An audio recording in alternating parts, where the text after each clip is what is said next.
por sus actividades se van incorporando poco a poco, ¿no? Bueno, el día de hoy ya lo habíamos comentado, además era un encuentro que de alguna manera estaba pendiente con Jesús, el hecho de presentar su libro, de hablar de su libro, y que por diversas circunstancias y otros eventos se había emparejado, ¿no? Un libro, por lo demás, que parece muy interesante, particularmente de Argentina, escribieron mucho y se les dio el acceso. Esperemos que lleguen más tarde.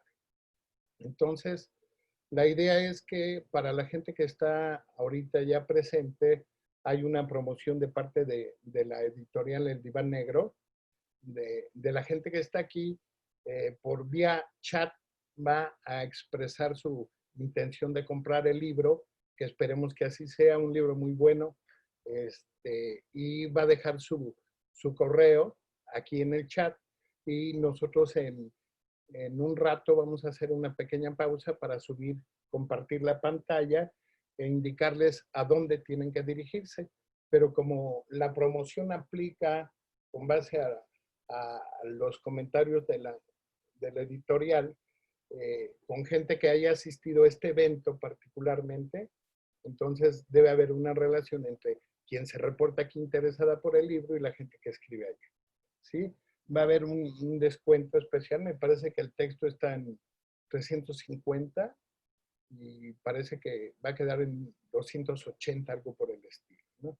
Entonces, en un momento subo más la pantalla donde está el enlace con la editorial. Y bien, de principio, pues agradezco a todos los que están presentes. Esta disposición que han tenido muchos, la mayoría de ellos, de venirse incorporando cada semana a estas tertulias y que en esta ocasión muy particular es el espacio importante para poder comentar y presentar el libro de Jesús Ramírez Escobar. Un texto, no quiero adelantarme tanto, que me parece que en cuanto al campo de la práctica del psicoanálisis puede representar y además de candente, ¿no? Es un texto que posee un estilo muy particular de parte del autor y que además aborda problemas esenciales, ¿sí? No quiero adelantar demasiado mi intervención, pero bueno, agradezco de entrada a Rocío Lisbeth, ¿no? De Apola Morelia, que hoy nos acompaña. Ella es una de las personas que también va a comentar el libro, va a presentar el libro. Bienvenida, Rocío. Agradezco a Omar Pérez, que también es otro de los propuestos para presentar el libro después de haber hecho una lectura de un libro que, aunque de alguna manera posee contenidos muy importantes, tiene una extensión importante, ¿no? Es decir, no es un libro de 100 páginas ni con 10 citas bibliográficas, ¿no? Es un libro muy amplio. Bienvenido, Omar. Y por supuesto yo lo voy a presentar al final. Tenemos aquí al autor, a Jesús Ramírez Escobar, quien escribe este libro y lo publica en el 19.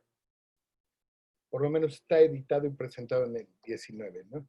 De entrada te agradezco, Jesús, el producto o lo que implica ese texto como producto, porque permite de alguna manera que el lector, ¿no?, tenga ahí posicionamientos importantes. No adelanto más.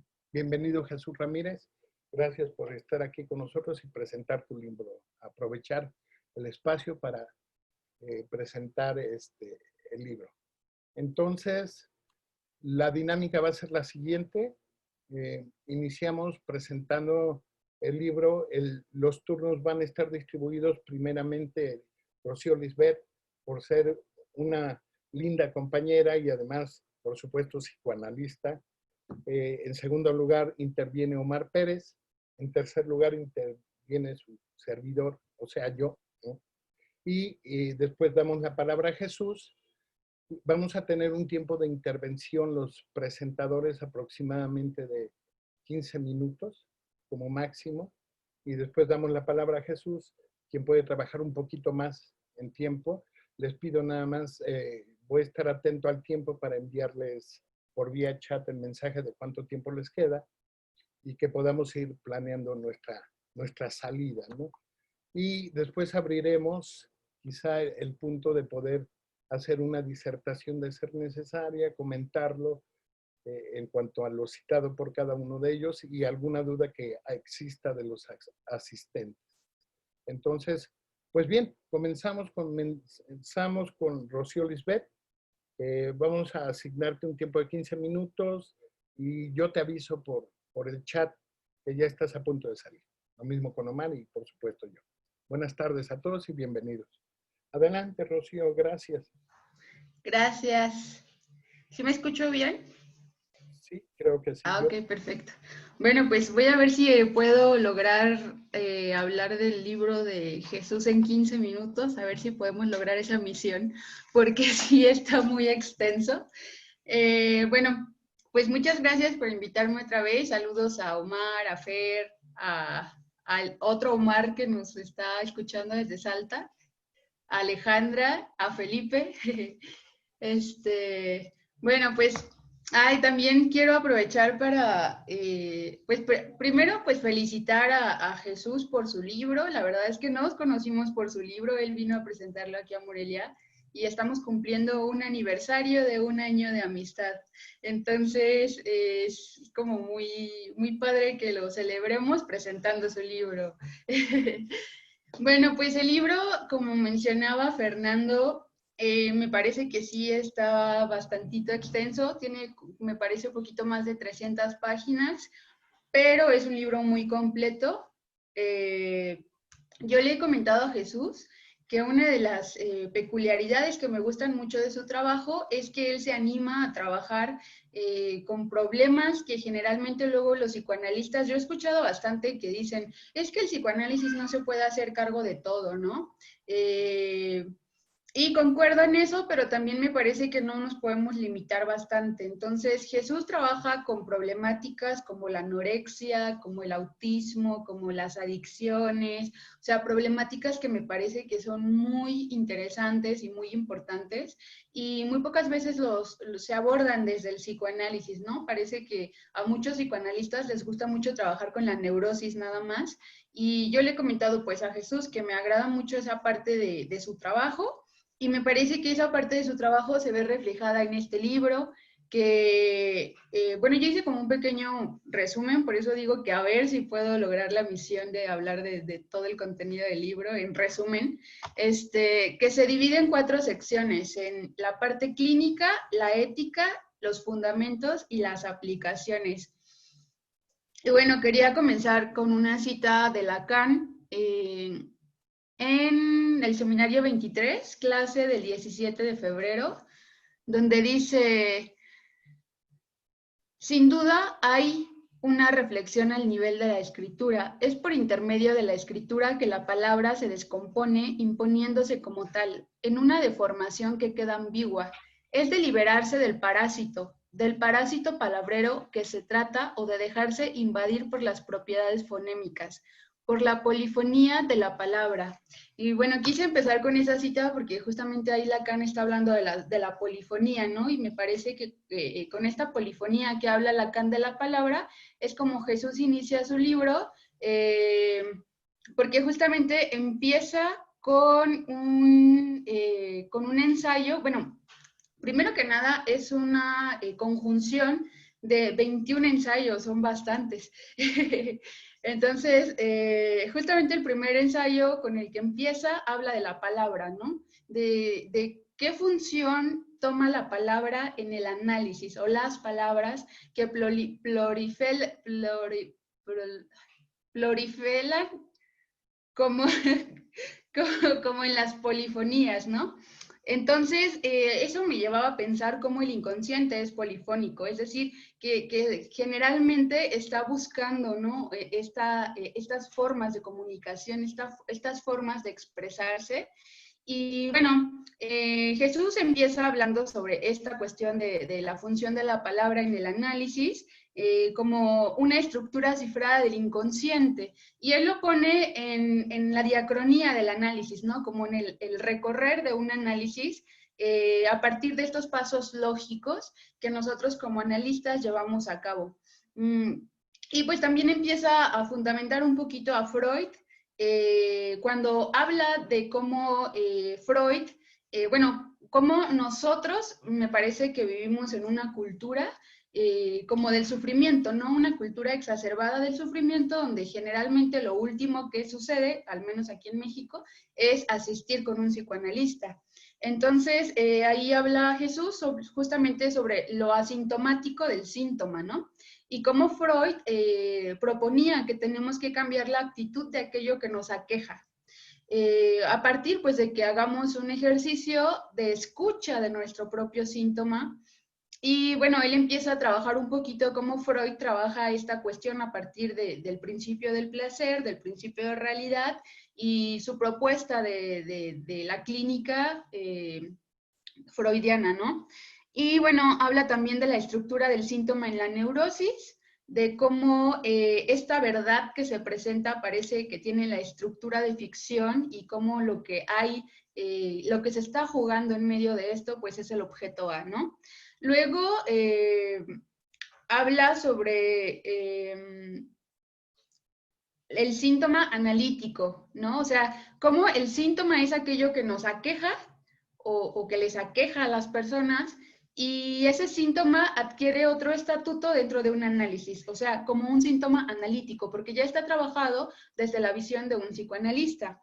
Entonces, Jesús va dando como el recorrido de cómo ese sujeto, supuesto saber del analista, se va cayendo a partir de que va trabajando con el síntoma del analizante, ¿no?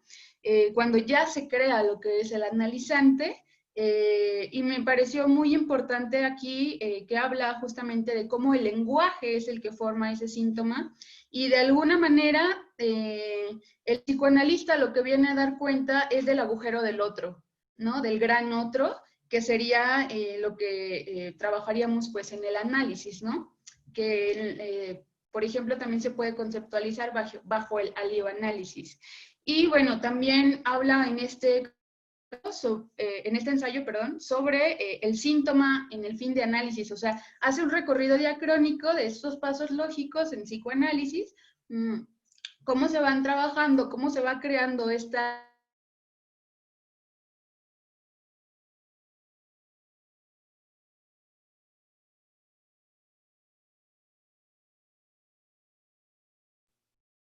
Al parecer se fue la señal.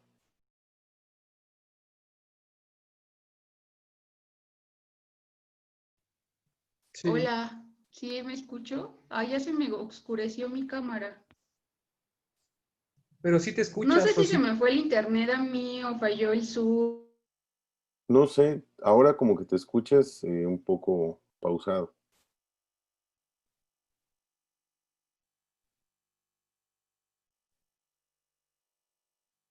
o de plano, creo que ya no se escucha. Ok. Las eventualidades que pueden ocurrir con el internet en tiempos de lluvia. Em, pues bien, en lo que esperamos que ver qué pasa con Rocío, si retorna su internet, la cámara, pues Omar, antes que nada, ¿te encuentras por ahí, Omar? ahí Sí, está sí, sí. Omar. ¿Te parece que tú puedas comenzar y si reingresa Lisbeth, cuando termines sería su turno? Claro, claro. Gracias. Este, bien, pues, bueno, me da mucho gusto poder celebrar esto. Jesús es un apreciable amigo, admirable amigo. En verdad, para mí es un honor poder hacerle un comentario al libro que él escribe y compartir, obviamente, esta presentación junto con Fernando y junto con Rocío. Miren, no sé si voy a estar a la altura de las circunstancias. Es una enormidad lo que escribe Jesús. Bajo esa lógica y bajo esa condición, yo decidí escribir en función de lo que a mí me deja el texto, porque creo que en realidad es algo que va a aportar muchísimo. No sé cuáles han sido las consecuencias en otros lados, Jesús, de la llegada de tu texto, pero me parece que al menos en colectivo habría que darle una importancia capital a eso. Entonces, en función de eso, a ver, empiezo mi presentación. A ver, te las leo y porque yo la tengo escrita, decidí apelar a eso. La publicación de un texto de tal finura implica un acontecimiento en el contexto psicoanalítico. Esto significa que es una ranura, una abertura que puede tejer a partir del vacío el entramado que se discierne en cada artículo. La celebración de tal acontecimiento, porque insisto en llamarlo así, un acontecimiento tal como lo entiende Lacan, tal como lo entiende Badiou, se hace mayor cuando hablamos de una publicación advenida de un autor mexicano, nuestro amigo y querido colega Jesús Ramírez. Sí, es necesario recalcar eso. Hoy cuando se ve claramente en estas vicisitudes y caminos que una publicación generalmente puede tomar y suele tomar, es decir, aquellas que pasan de ser una grabación de un seminario, de un curso y que inmediatamente adhieren en un texto, que me parece son publicaciones más preocupadas por sostener el habla, el estatuto de una agrupación o institución que la escritura, que la letra, ¿no? Más preocupados por otras cosas. No es el caso de Polifonías. Este texto invita al desciframiento, ya que nos muestra lo cifrado en la melancolía, en la psicosis, en el estatuto que tienen las palabras en el curso de un análisis, no sin dejar de lado los fundamentos, aquellos que hace recordar al seminario de 1964 de Lacan, los fundamentos del psicoanálisis, y que al igual que en 1953, en Función y Campo de la Palabra, son introducidos por las circunstancias. Esas circunstancias no son las nuestras, y Jesús me parece que las remarca genialmente. Gracias a Polifonías podemos preguntarnos entonces a qué circunstancias estamos apelando, a qué circunstancias nos dirigimos hoy. Y en ese sentido, me parece que Jesús nos da las coordenadas que podríamos seguir. La primera coordenada apunta a la clínica, ¿no? Campo en el que el psicoanálisis se muestra como práctica, en el que la palabra y el deseo toman lugar vinculadas al otro. Aquí Jesús toma la batuta para decirnos que en el curso de un análisis, y cito a Jesús, se trata entonces de ver, de desentrañar el efecto de las palabras en el proceso analítico, puesto que éstas no guardarán el mismo sentido en cada momento de la diacronía del síntoma antes, durante y al final del análisis. Jesús me parece que ahí está puntuando justo el recorrido a través del uso que hace de la palabra en un análisis. Sigue Jesús. Primero serán el sostén de un sentido del que se goza, luego serán sinónimo de un movimiento sufriente que busque saber en el otro. Posteriormente, se hará de estas un material de trabajo para el analizante, verdaderos instrumentos hacia el fin de análisis donde evidenciarán su vacuidad, aunque mantendrán su efecto siempre reconfortante ante los embistes de lo real siempre azaroso. Este comentario que viene justamente en el primer apartado, en la página 40, me parece que alude a la preocupación, al asunto de la clínica, ¿no? Que regularmente en muchos espacios suele ser abandonada. Este señalamiento es de importancia capital, puesto que pone en escena aquello que se muestra en la clínica psicoanalítica. La segunda coordenada que se dibuja es la de la ética, misma que quedó cuestionada en su carácter universal desde el nacimiento del psicoanálisis. Aquí los nombres como Aristóteles, Kant, Spinoza, se dejan ver entre líneas en Polifonías, puesto que la dirección que toma Jesús, en mi opinión, guarda cierta distancia frente a estas. Esa distancia está acompañada de una denuncia general, apelando a la particularidad para poder decir esto. Y me valgo de cierto pasaje nuevamente de Polifonías. El discurso capitalista, en su ciclo de producción y consumo, es una versión globalizada y circular del fantasma que el psicoanálisis ha revelado. El modo de goce que propone el capitalismo consiste en ofrecer objetos de consumo inútiles desde el punto de vista de sostener la vida orgánica. Consiste en producir necesidades suplementarias y obtener un plus de goce de todos estos objetos. Los gadgets adquieren la misma función que el objeto al cual ellos dan la sustancia del plus de gozar. Conforman el ascenso al cenit social del objeto. Este pasaje me pareció genial, justo porque creo que alude a cierto periodo de la enseñanza de Lacan, donde ya trabajó los 4 discursos y en una conferencia justamente va a hablar del discurso del capitalista, apelando, y me parece genial, a la particularidad. Es justo ese lugar ético del que nos habla Jesús, que podemos dirigirnos a la particularidad. Es a partir de ello que el psicoanálisis se muestra, y aparece así escrito en el texto, en su vertiente subversiva frente a aquello que lo ha acompañado desde sus orígenes. Por ello es importante recalcar el reverso que eso muestra, no solo diciendo del discurso del amo al discurso del analista, sino que se puede mostrar, y eso me deja este texto, el reverso mismo del psicoanálisis. La tercera coordenada son sus fundamentos. Este tercer eje implica el posicionamiento crítico en torno al psicoanálisis y su lugar actual. El recorrido que menciona Jesús por un Lacan de 1936, el debate moderno con las terapias cognitivo-conductuales, el estatuto epistemológico y el alcance de la noción de sujeto en Lacan impactan fuertemente en el texto, puesto que se puede leer la denuncia de 2 conceptos elementales en la modernidad: la actualidad y la vigencia. Estos 2 conceptos, en la lógica del capital moderno, han llegado a confundirse en el más estricto estado de la palabra, con que el psicoanálisis es aún actual o vigente. En mi opinión, eso es totalmente falso. El psicoanálisis no es ni actual ni vigente, ni lo uno ni lo otro.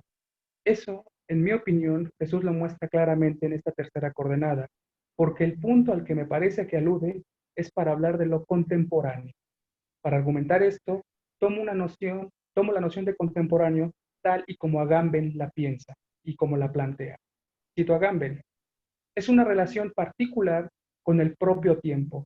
Contemporáneo es aquel que mantiene su mirada fija en su tiempo para percibir no sus luces, sino sus sombras. Esta parte es importante. No sus luces, sino sus sombras. Todos los tiempos son, para quien experimenta su contemporaneidad, oscuros.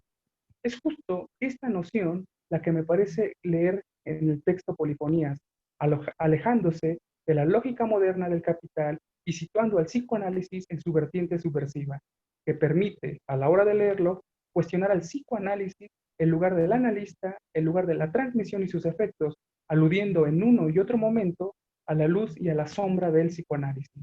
Crítica necesaria y obligada en el contexto y las circunstancias en las que nos encontramos.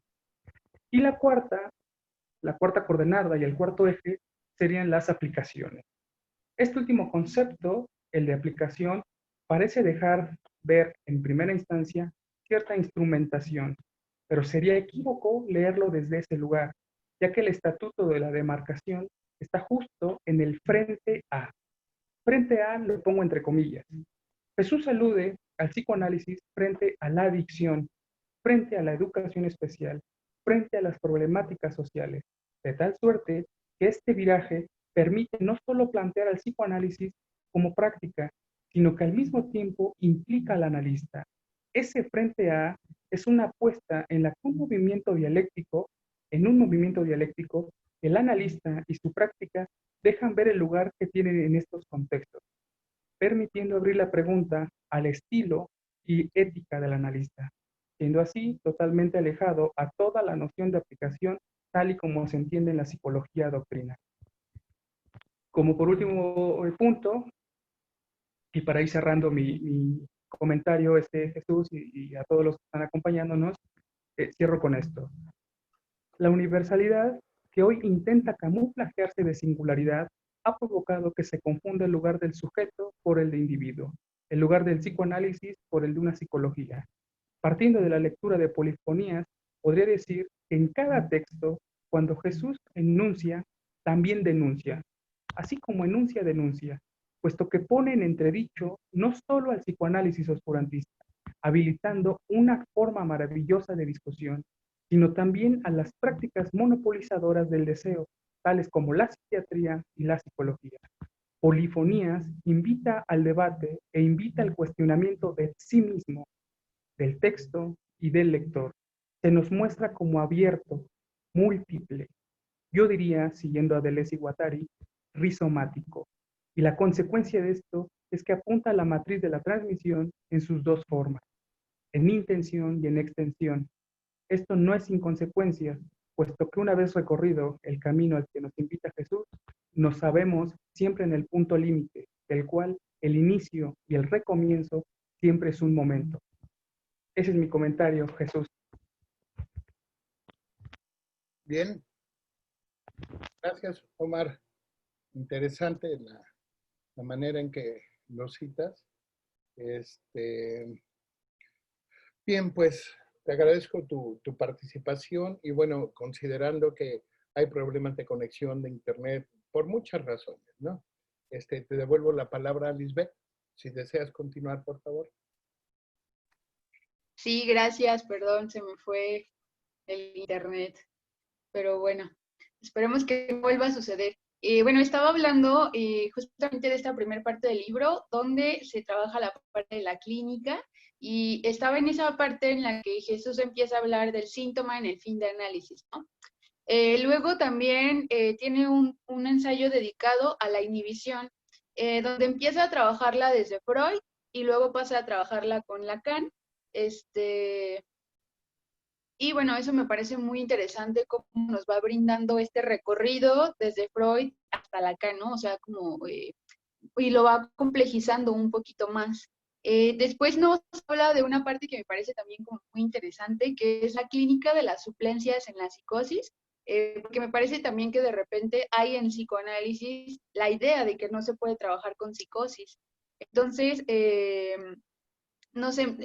Jesús nos empieza a explicar sobre los inicios de la enseñanza de Lacan, que empieza justamente a trabajar con la psicosis, y nos empieza a explicar el enlace Borromeo para dar cuenta de cómo se da esta desestructuración, ¿no? en el psicótico.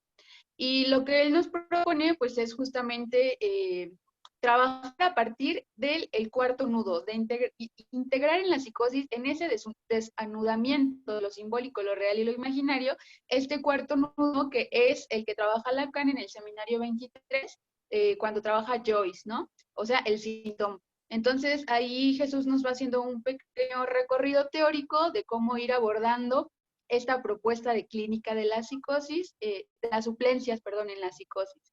Luego nos habla de otra posible invención sobre el dolor, una elucidación psicoanalítica de la melancolía.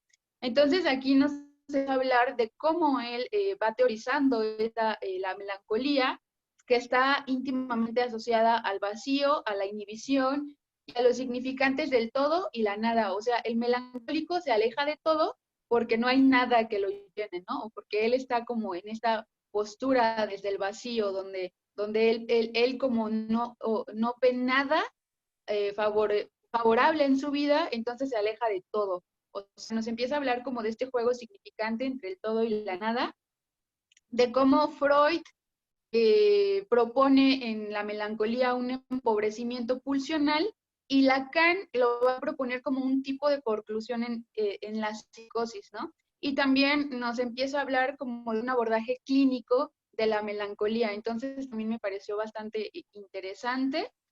Luego nos habla de la clasificación psiquiátrica, la dimensión del psicoanálisis, y problematiza esta relación, si termina, ¿no?, esta parte haciendo la pregunta de si podríamos sostener una dependencia entre el psicoanálisis y la psiquiatría. Y por último, en este primer desglose de la clínica, trabaja el psicoanálisis como práctica terapéutica y habla, obviamente, problematizando las nuevas formas de terapia, de cómo nosotros en nuestra cultura mexicana se da, por ejemplo, mucho estas sectas del esoterismo, ¿no? Que la gente prefiere ir a que le lean las cartas y lo toma como si fuera una cuestión terapéutica. Entonces nos invita como a la reflexión de las prácticas terapéuticas que se llevan a cabo y que quizá alejan un poquito al psicoanálisis, ¿no? De cómo igual el psicoanálisis ha decaído un poquito en ese aspecto. Y bueno, en la segunda parte sobre la ética, también me pareció sumamente interesante porque aborda temas actuales, como ya mencioné, ¿no? O sea, habla de la psicosis, en la parte clínica habla de la psicosis, de la melancolía, etcétera. Y en la ética empieza hablando también de un problema actual, que es el psicoanálisis y la teoría queer y la transexualidad.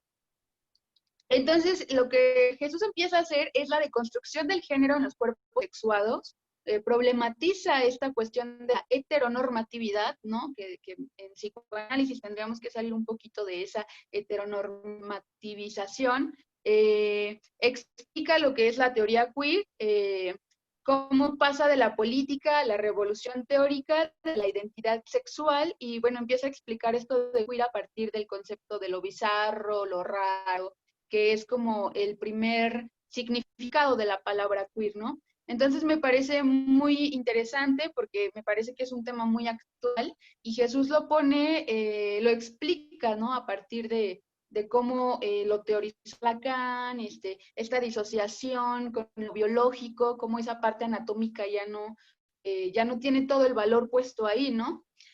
Sino más allá de todo eso. Luego tiene otro ensayo que se llama Ese gran Dios objeto, fenómeno, donde habla como de un fenómeno del Dios capitalista. Eso fue lo que, como yo lo pude entender, ¿no?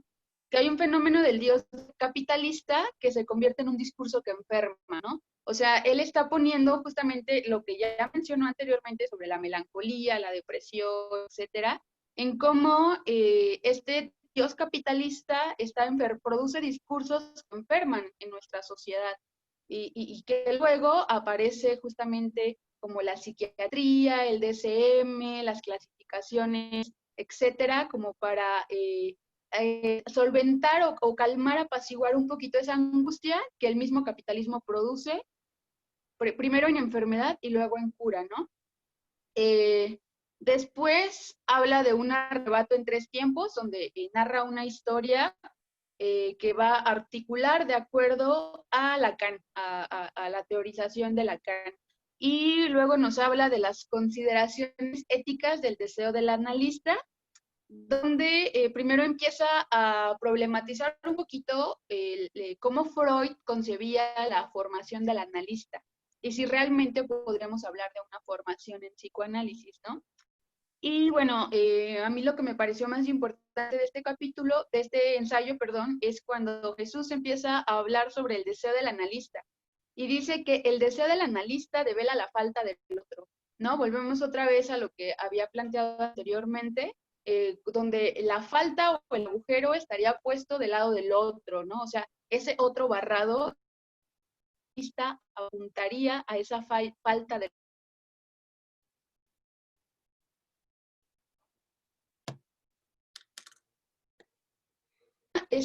esta parte de la ética con las propiedades del único en tiempos del vacío.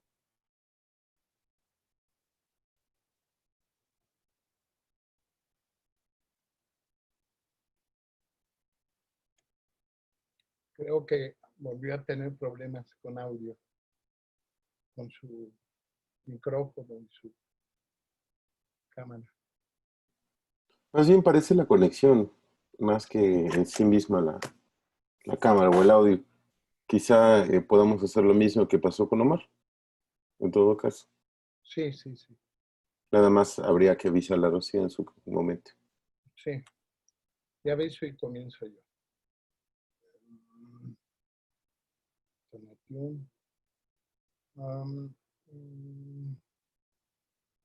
Bien.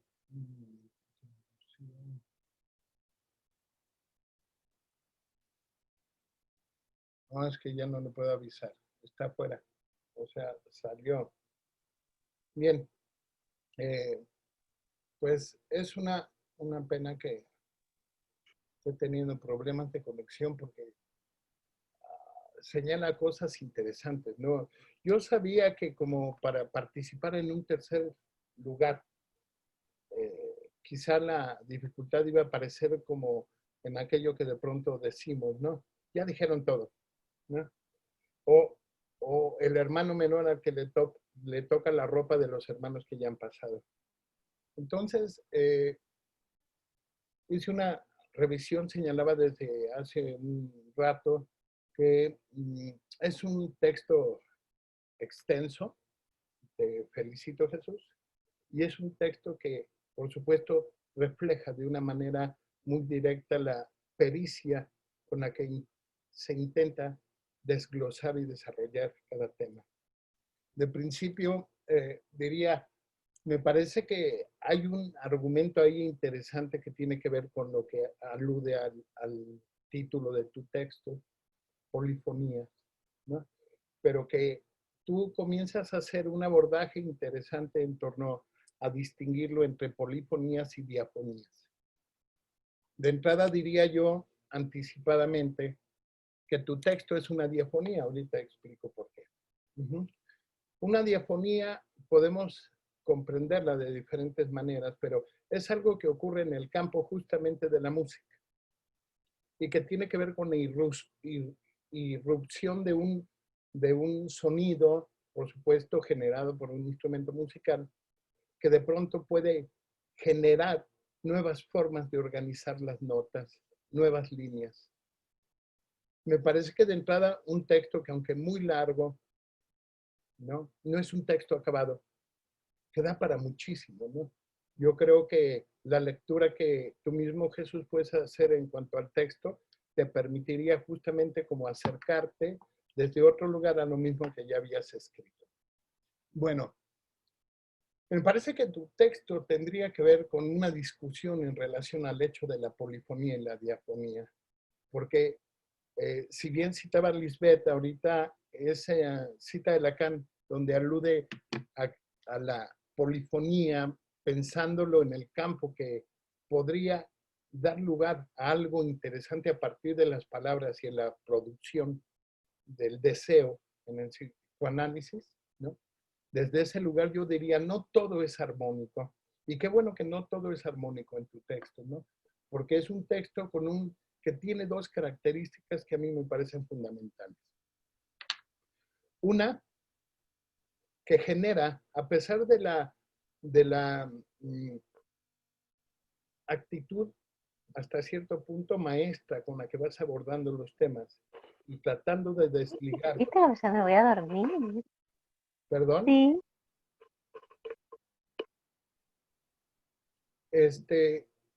Les pido por favor sus micrófonos, ¿sí?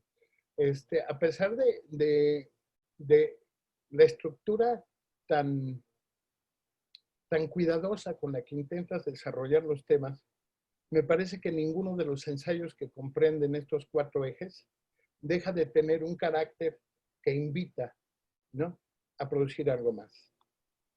Es un texto que yo de principio pensaba bajo una noción elemental y que esta noción tendría que ver que pareciera que se coloca como en un punto de fuga. Pudiéramos hacer una lectura topológica de tu texto porque es un texto genial. Abordas, por supuesto, estos 4 ejes, los de la clínica, la ética, los fundamentos del psicoanálisis y las aplicaciones.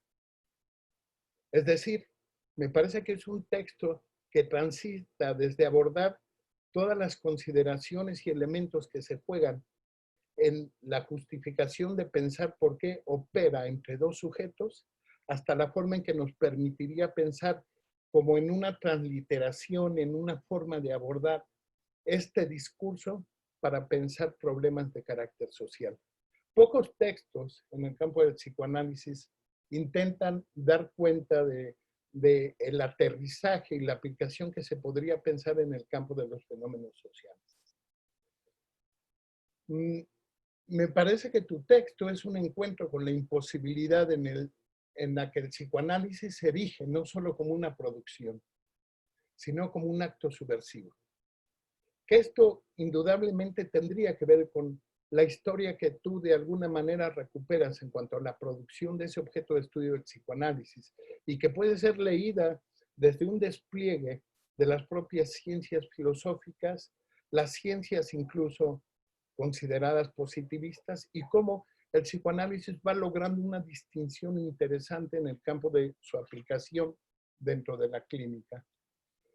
De manera que, parafraseando a Lacan, tu texto, desde mi punto de vista, solo puede ser leído por las consecuencias que propone. Es decir, tu texto tiene implicaciones y se coloca en el lugar de un acto.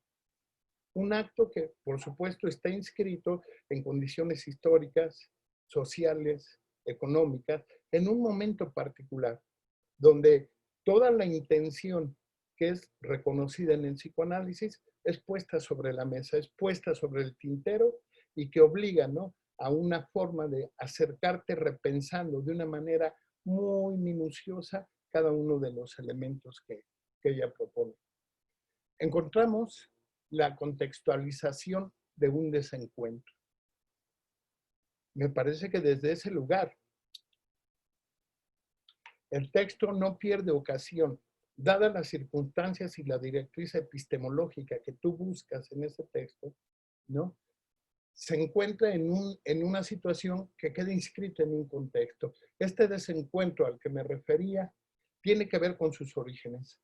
Es un lugar y un momento en el que el psicoanálisis se puede construir a partir de ciertas ideas filosóficas preponderantemente de la época. Pero además es una interrogación a ellas, ¿no? Una interrogación que podríamos pensar que aún se encuentra presente no solo en la teoría, sino en la práctica del psicoanálisis.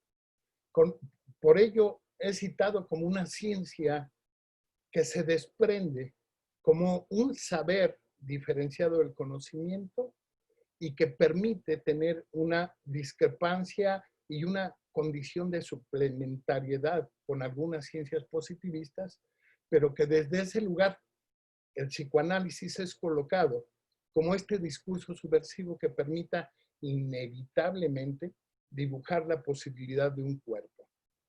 Cuando hablo de corporalidad no me refiero al cuerpo orgánico, al cuerpo biológico, sino a un corpus que tiene que ver con la producción de conceptos y de quehaceres que marcan una directriz para abordar todo aquello citado en estos primeros ensayos acerca del dolor y que puede aplicar no solo al campo de la melancolía o la psicosis, sino al campo, por supuesto, de la neurosis, ¿no?, y al campo de aquel que aun cuando no se vio neurótico, asume que hay algo en el psicoanálisis que atrapa su deseo y tendrá que ir a hablar de ello.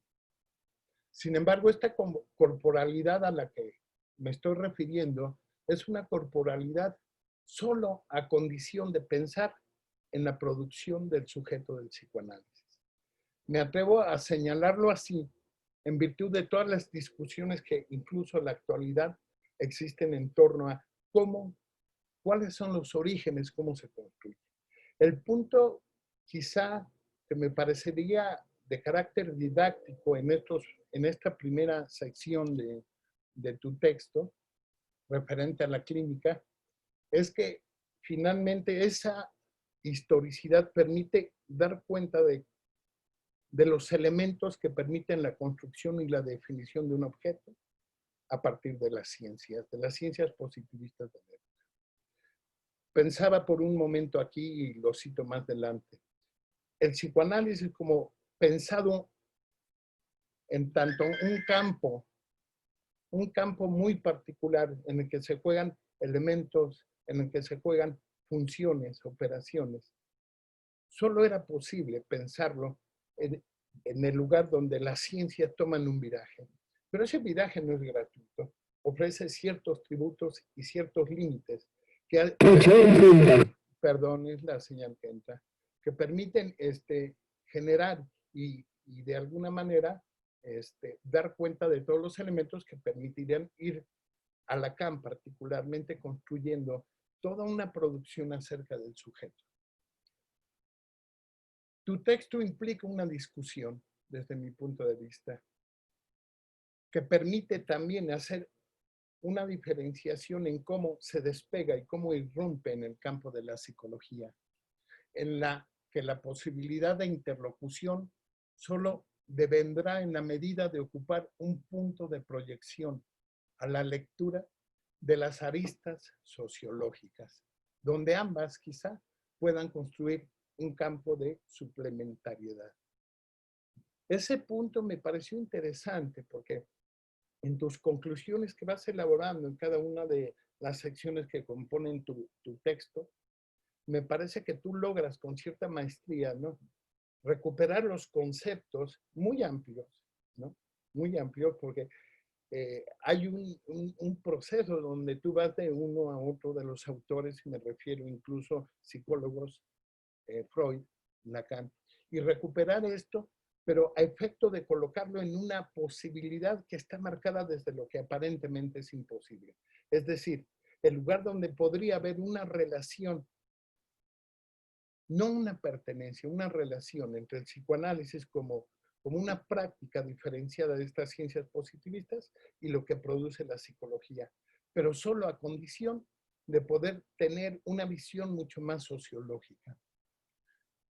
En el recorrido que haces, no podría dejar de contemplarse que tú logras tejer, ¿no?, un marco explicativo y analítico muy amplio, donde se hace necesaria una revisión que a veces abre la posibilidad de marcar ciertas inflexiones de aquello que en la práctica del psicoanálisis constituye y sigue haciendo de puntos nodales importantes, inherentes o inmanentes a lo que el propio psicoanálisis coloca como campo de estudio, es decir, es el lugar del sujeto. Y que por supuesto tú los colocas en ese punto donde son prácticas nodales importantes del psicoanálisis. Cosa que resulta de una figuración en la que se puede pensar en su condición rizomática.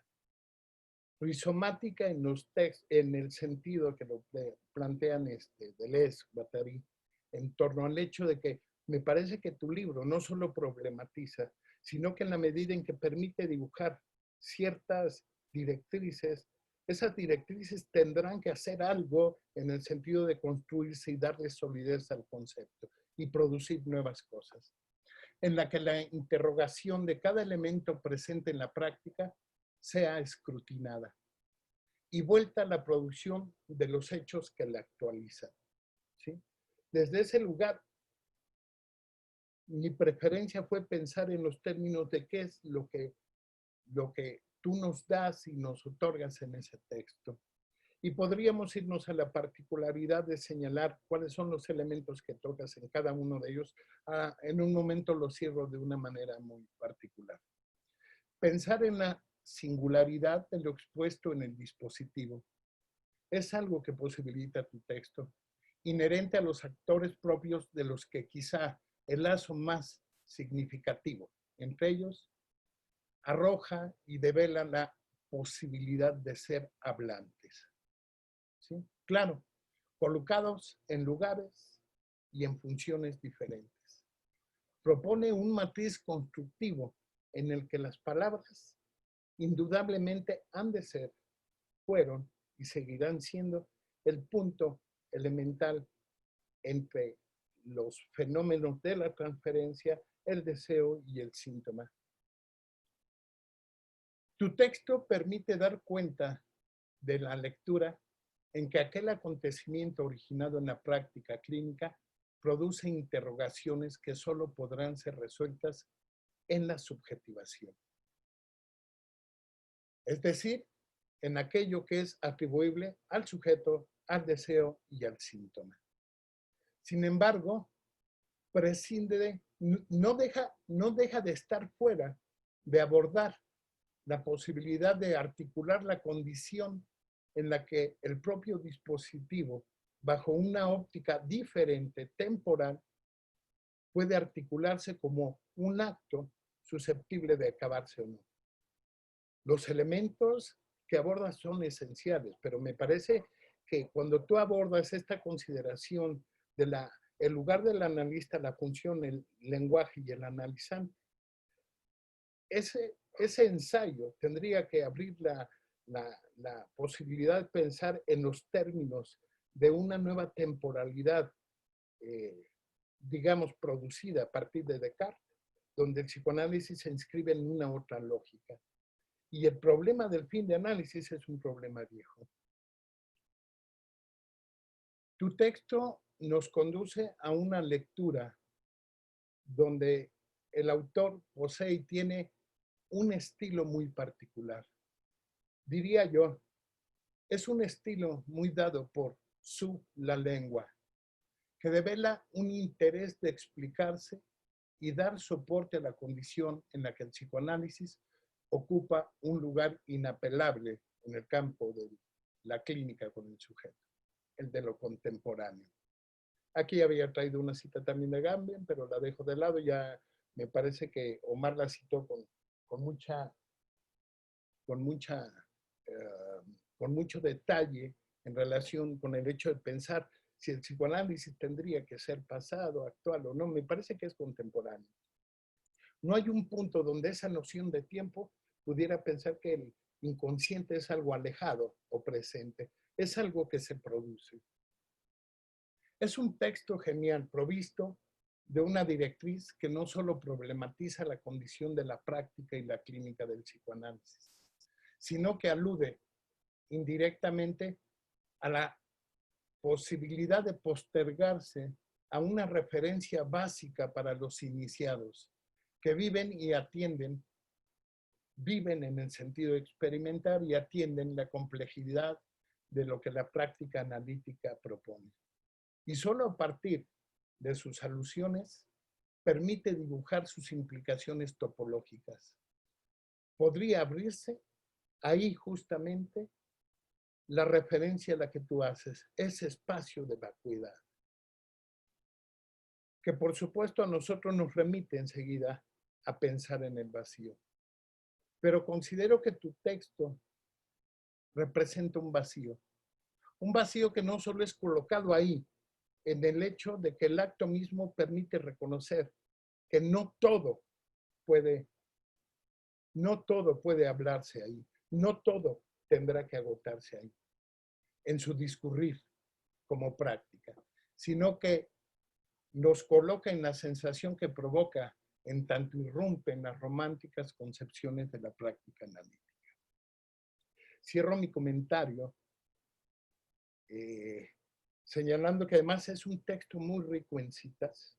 Me parece que desde ese lugar tú muestras una pericia y un acercamiento muy peculiar al campo del psicoanálisis que te permite pasar de un lado a otro, llevar, ¿no?, ciertas propuestas de Freud al campo en que Lacan las inscribe bajo otra lógica y que permite justamente darle la condición de contemporaneidad al psicoanálisis. Es un texto que desde ese lugar me parece que en tanto polifonía tiende más a generar, y me parecería que ese sería el punto muy rescatable o ampliamente rescatable del texto, tiende a generar una irrupción de pensamiento, una irrupción en la que el psicoanálisis no solo basta con la posición que hoy tiene con relación a la filosofía y a las ciencias positivistas, no solo basta con conformarse, no debería conformarse. Me parece que tu texto es una provocación a dar cuenta de aquello que se hace y que nos exige ir más allá. Es un texto desde ese lugar, yo diría, un tanto que por sus condiciones de directriz en lo contemporáneo podría pensarse como inacabado, pero que indudablemente fuera de estas acepciones lógicas, me parece que es un texto que ocupa un lugar importante porque va dibujando paso a paso todos los elementos que incluso tendrían aplicación en problemáticas sociales. Sería una tercera arista que yo veo en tu texto, que no es un texto que queda conforme con hacer una discusión seria y documentada sobre aquellos elementos que están a diario en la práctica analítica, sino que presentan una proyección que permite repensar ese punto donde desde Freud hay un aterrizaje en el campo de lo social y antropológico. Es un texto que considero que debería estar en la biblioteca de los psicoanalistas. Leído y trabajado. Pero es un texto genial. Te felicito, Jesús. Me parece que es un trabajo muy largo y que te implicó mucho esfuerzo, pero me parece que los resultados, y yo te diría, para Lacan, todo acto solo puede ser evaluado por las consecuencias. Y me parece que tu texto de Polifonías es una consecuencia de aquello que te ha tomado a ti en el campo del deseo, que es el psicoanálisis. Gracias, Jesús. Bien, no sé si pudo entrar Rocío Lisbeth. Sí, adelante. Nuevamente, por tercera ocasión, buenas tardes, Rocío. Te cedo la palabra para que puedas concluir. Gracias. Ay, perdón, es que acá está cayendo una tormenta y se va el internet. Entonces voy a hacerlo como ya más rápido esperando que no haya más fallas. Sí, bueno, yo ya solo iba a mencionar las últimas dos partes del libro, que es la parte de los fundamentos y las aplicaciones. En los fundamentos, Jesús nos empieza a hablar en el espejo con Lacan y nos habla justamente de esta revolución teórica que Lacan da cuenta, ¿no? De lo que realiza Lacan y de cómo va a teorizar al sujeto, donde la realidad se adapta al sujeto, ¿no? El sujeto adapta la realidad hacia sí mismo y eso me pareció muy interesante. Luego nos habla de la inconsistencia racionalista al inconsciente freudiano y aquí hace como un pequeño recorrido justamente desde Descartes con el cogito cartesiano y cómo a partir de estas inconsistencias del racionalismo también damos ese paso, ¿no? Al inconsciente de Freud, como un periodo histórico que da paso al síntoma psicoanalítico. Y luego nos presenta el factor sujeto como mediador de la pretensión científica de la psicología. También me pareció muy interesante.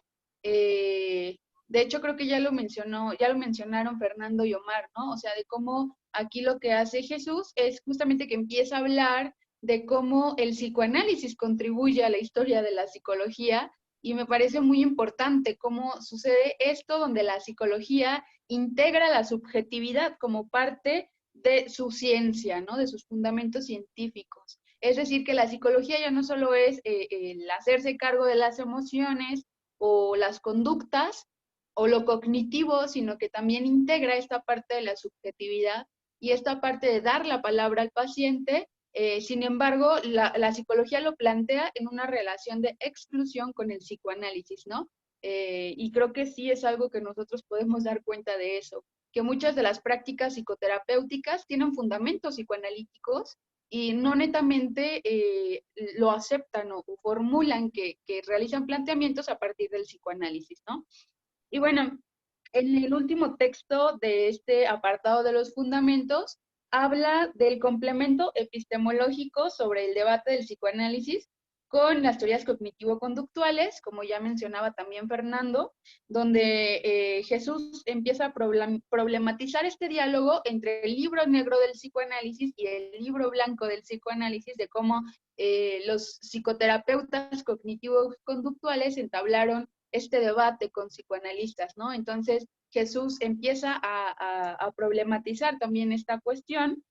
Y en el último apartado de las aplicaciones también me pareció muy interesante porque era lo que yo comentaba, ¿no? De que me parece que de repente en psicoanálisis nos cerramos mucho a la clínica privada, a la neurosis, etcétera. Y me parece que Jesús sale de ahí, no solamente en este libro, sino también en su trabajo en general. Y bueno, aquí nos empieza a hablar de las variaciones del quebranto, habla del cuerpo, forma al cuerpo como horma. Es decir, de cómo lo simbólico es lo que genera el cuerpo, ¿no? Cómo el cuerpo se encuentra mortificado por el significante. Y de ahí nos habla de la construcción subjetiva de los infantes que cohabitan con sus madres en los cerezos. Entonces, ahí es donde menciono yo que a mí me parece muy interesante el trabajo que realiza Jesús, donde nos habla de diferentes problemáticas actuales que de repente no volteamos a ver, ¿no? Y en este caso, me parece que, en primer lugar, la población penitenciaria es una población que está bastante olvidada en general, y sobre todo él lo está aterrizando a cómo se construye la subjetividad de los niños que viven en las cárceles con sus mamás, ¿no? Y lo empieza hablando sobre esta relación niño-madre, pero también sobre el deseo de la madre, ¿no? Cómo se va instaurando el deseo de la madre en esta relación que entablan dentro de una cárcel.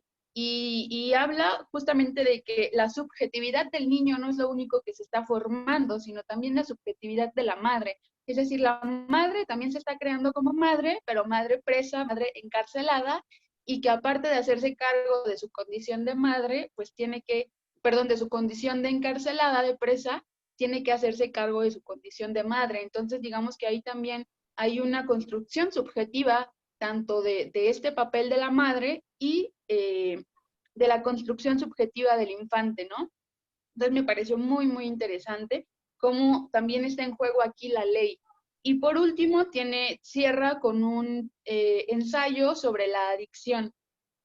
No, es uno sobre la adicción y otro sobre el lazo social desde el VIH. Entonces, bueno, yo comentaba esta parte, a mí me pareció un libro muy interesante, sí, muy extenso, pero me parece que es porque aborda problemáticas actuales que pone sobre la mesa y cómo el psicoanálisis o el psicoanalista puede trabajar sobre esas problemáticas actuales. Y también me parece que en el libro engloba bastante del cuerpo teórico, tanto de Freud, tanto de la teoría freudiana como de la teoría lacaniana y sus implicaciones en la clínica. Entonces, la verdad sí me pareció un libro sumamente interesante, bastante complejo, sí extenso, pero completo, ¿no? Es bastante completo en cuanto a teoría, en cuanto a problemáticas actuales y en cuanto a la pregunta que me parece se abre a los psicoanalistas de cómo trabajar desde el psicoanálisis ante todas estas problemáticas actuales que proliferan, ¿sí? Que ya no solo tenemos como la histeria, como en la época freudiana, sino que tenemos nuevas modalidades de sufrimiento, nuevas problemáticas sociales, y en estos últimos apartados también realiza como un diálogo con la psicología social, que me parece que también ya lo mencionaba Fernando. Entonces, en lo personal también felicito a Jesús por su libro, no había tenido oportunidad de leerlo, entonces ahora que ya tuve oportunidad de hacerlo, la verdad lo felicito bastante, es un libro que vale la pena, que hay que tener, sí concuerdo con Fernando, hay que tener en nuestro stand de libros, y no solamente ahí, sino también trabajado, leído, y pues ese sería mi presentación, una disculpa por esta desconexión de internet, eso sí ya no me pertenece a mí, hay una tormenta acá en Morelia, entonces, bueno, pues le cedo la palabra a Fernando. Gracias, Rocío. Dejó de escucharse nuevamente tu micrófono, pero gracias. Sé y que cuando uno está en línea, por supuesto que pueden acontecer una serie de situaciones que escapan a nuestro control, ¿no?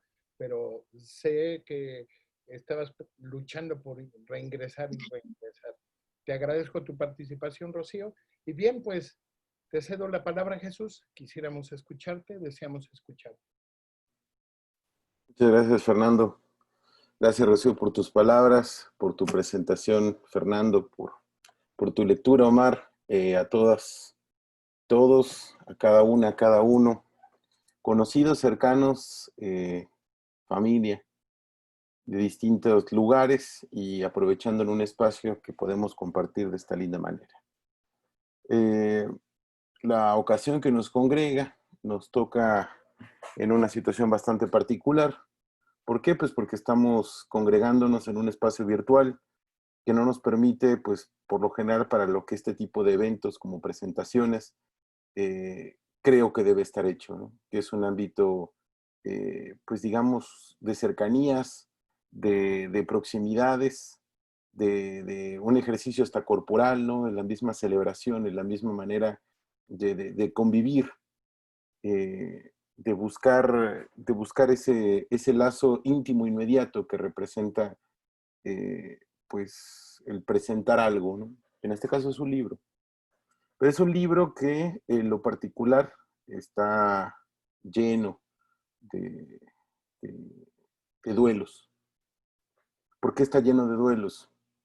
Desde el inicio, la dedicatoria van a encontrar una mención que quizás sea la menos leída. Quizás es lo que menos leemos cuando abordamos un libro, que son las dedicatorias. Y este libro empieza con una dedicatoria justamente a 3 personas, en un lapso de 10 años en el que pues se pasó de la primera publicación de un libro, que fue mi tesis de licenciatura, que bueno, tengo aquí a la mano. Es una tesis sobre el sujeto del psicoanálisis, publicada en el 2009 en Argentina, en la editorial Letra Viva, al 2019, que fueron 10 años para volver a hacer algo en materia de publicación. Se reúnen 3 duelos particulares, ¿no? 2 abuelos muy cercanos y mi padre. Entonces, de alguna forma está lleno de eso. Está lleno de un duelo personal, de un duelo familiar, pero también del inicio de algo. Es un duelo también de escritura y también de un duelo de un contexto.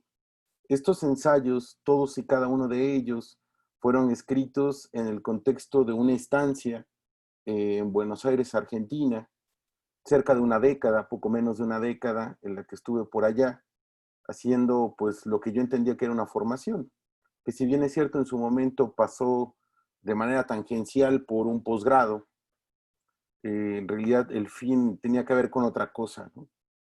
En realidad el fin era pues pasar por la experiencia de estar en lo que en aquel momento llamaba la capital del psicoanálisis. Y aparte una capital latinoamericana, no una capital tasada por la barrera del idioma, no una capital basada por el profundo eurocentrismo de la lectura, y que también de alguna manera acompañaba en su experiencia formativa y de arropar y de desarropar un poco también los principios de extranjería, ¿no? Ser un extranjero. Y esa forma de ser un extranjero me permitió incluso pasar por esto de ser un extranjero a mí mismo, esos fenómenos de desconocimiento en que uno no sabe quién es, y que quizá la única manera que me hacía acompañar, estando en un país solo, sin tener ningún referente o conocido, porque en el 2006, cuando llegué a Buenos Aires, no conocía a nadie, no tenía al amigo, del primo, del vecino, a nadie. Entonces, bueno, pues una de las maneras cercanas que afortunadamente existían era una motivación que se manejaba en letras. Y no porque me asuma como una persona de letras y mucho menos, sino porque era un ejercicio de soledad que se podía realizar, pues digamos, en franca inmediatez. Al no existir redes sociales, al no tener un medio de contacto, pues la soledad era una manera de hacerse acompañar, ¿sí? A través de la lectura, en su momento de la escritura, y particularmente de estos ensayos que movían a tratar de dialogar con alguien. Cada uno de estos ensayos, volcados como artículos en diferentes momentos, en diferentes revistas, tenían una finalidad, la finalidad de hablar con alguien.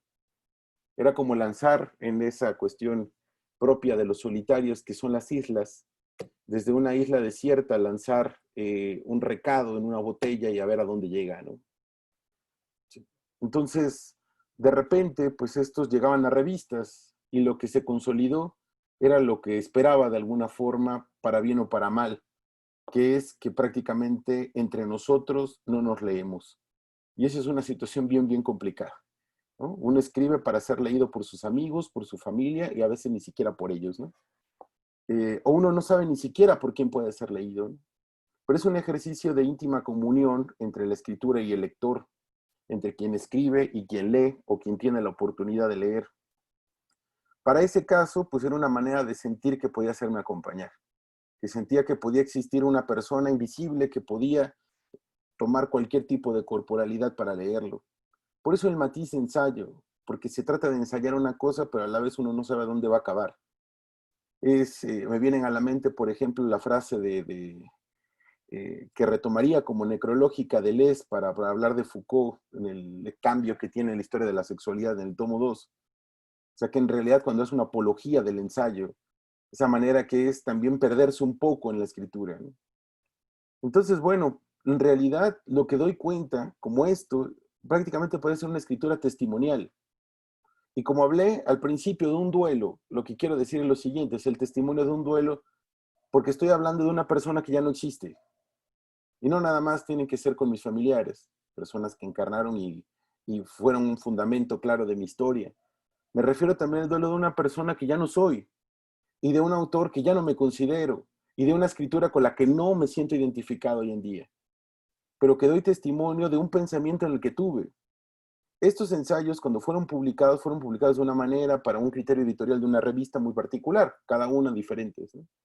Hay ensayos publicados en Colombia, en Chile, en Argentina, en México, en España, en Costa Rica, pero que en realidad esa era la intención, lanzar como distintos recados en botellas a ver a dónde llegaban.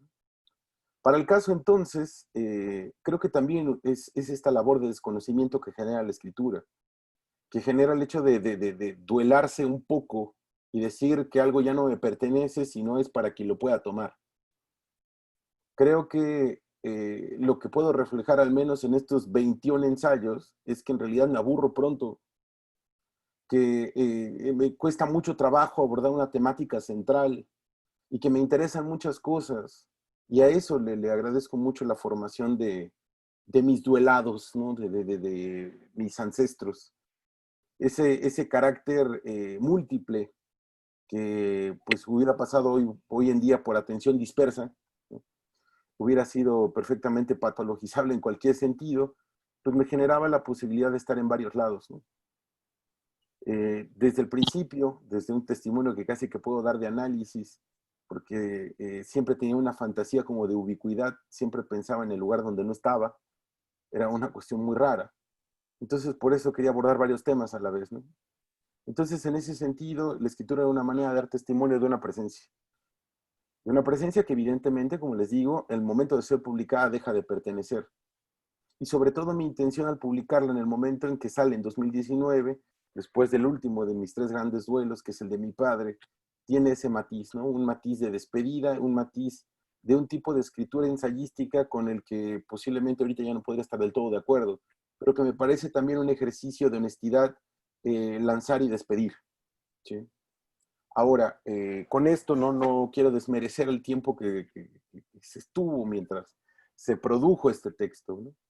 ¿Por qué? Pues porque es un tiempo que de verdad, o sea, fueron cerca de 10 años en los cuales, bueno, pues en algún momento, para poner una cosa para que vean que uno también termina siendo esa especie de hombre de múltiples rostros o ser de múltiples rostros, que al fin y al cabo son los rostros de lo mismo, los rostros del fin. ¿Cuáles son? Bueno, en su momento van a haber muchas citas a Miller. Puedo decir, bueno, este tipo es milleriano. Van a ver un texto por ahí, ¿no? Van a agarrar otro texto y van a decir, bueno, este tipo menciona mucho de la erótica, ha de ser a Luciano. Entonces uno no sabe ni por dónde estuvo. Y esa es la situación. Uno puede tomar ciertos matices referenciales, pero al fin y al cabo creo que lo que condiciona la lectura es el ejercicio mismo de la clínica, cosa que hoy por hoy me apasiona más gracias a uno quizá de mis mejores trabajos, y lo digo sin ambajes, y lo digo porque en realidad quiero hablar sobre ello en algún momento, que es el acompañamiento terapéutico. Para mí ha sido el mejor trabajo que he tenido en la vida, lo digo así, después de la docencia, ¿sí? En ese sentido. Pero de verdad que pues fue confrontar otro tipo de situación, fue quedarme sin palabras, ¿no? Y creo que es ahora donde me encuentro, en un punto donde también es bueno guardar un poco de silencio para elaborar las cosas. No todo puede ser dicho, ¿no? Ese también es el testimonio de mis 20, ¿no? A mis 20 años yo me quería comer el mundo.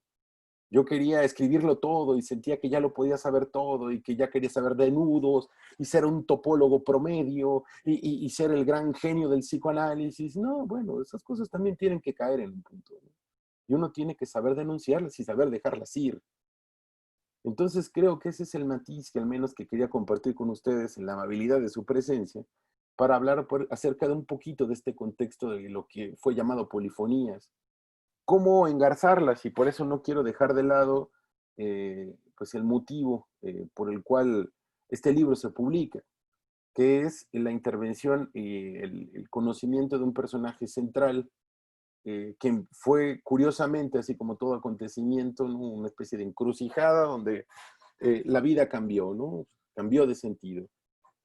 Pudo haber ido donde siempre y tomó otro camino, ¿no? Se desvió de donde estaba, afortunadamente. Que fue conocer a Samuel Hernández.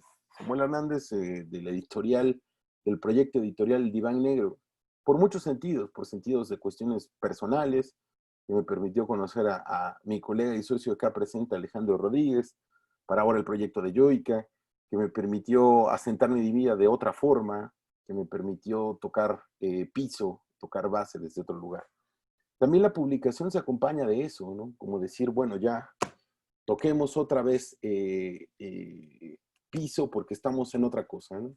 También derivado de un proceso de análisis que me parece importante mencionar, donde al parecer todo quedaba muy etéreo, donde eso no es, eso no es, eso no es, eso no es, no, bueno, nada, ¿no? Avienta las letras y se acabó. Entonces publicar es una buena manera de poner un material ahí y decir que aquí está. Y gracias a la invitación y un poco también la necesidad de Samuel Hernández para publicar este texto es que estos 21 ensayos, que eran 21 artículos, tienen un solo cuerpo, y ahora cómo llamar a lo múltiple, ¿no? ¿Cómo nombrar lo múltiple ahora? Entonces aparece el término polifonías casi como una especie de epifanía. Muy a lo joyciano, de repente apareció el nombre.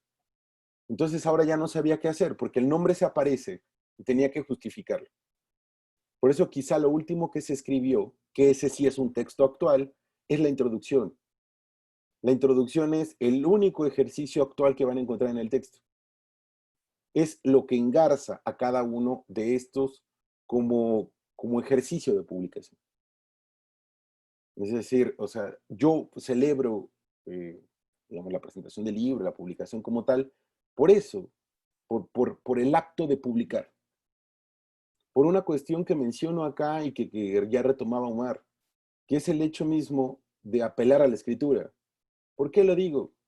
Porque dentro del gremio, al menos cuando me tocó en la estancia en Buenos Aires, el 80%, si no es que me vi poco, de la literatura psicoanalítica son desgrabaciones, son transcripciones de conferencias. Entonces, bueno, pues hay que dar una conferencia, grabarse, luego pasársela a alguien que la transcriba y listo, ya tienes un libro. El grueso de textos de los cursos de Jacques Alain Miller son eso. Miller ha escrito 2 libros. Entonces, bueno, para decirlo de una manera, ¿no? ¿Cuántos de todos estos en realidad hablamos de eso? Y tiene que pasar mucho por ese ejercicio forzado de la voz vuelta a letra, ¿no? Para decirlo de alguna forma. Porque sí es raro tener que escribir y tener que sentarse y tener que leerse en voz alta, estar de acuerdo con uno, diferenciarse.